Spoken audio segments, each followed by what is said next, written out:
severe thunderstorm warning for northeastern El Dorado County and Northern California, East Central Placer County and Central California until 5:15 p.m. Pacific Daylight Time.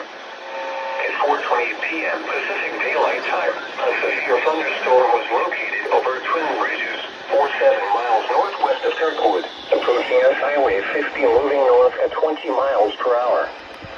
Hazard, 60 miles per hour wind gusts and vehicle-size hail.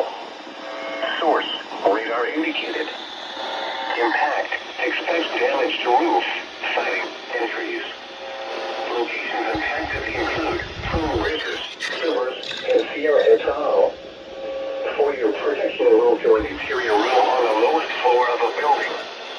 Repeating, a severe thunderstorm warning has been issued until 5:15 p.m. Pacific Daylight Time for the following counties in California, El Dorado, and Placer.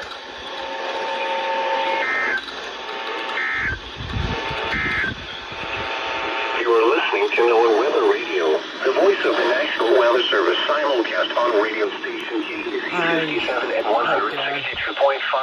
megahertz. In El Dorado County and on radio station WWS 67 at 162.40 megahertz.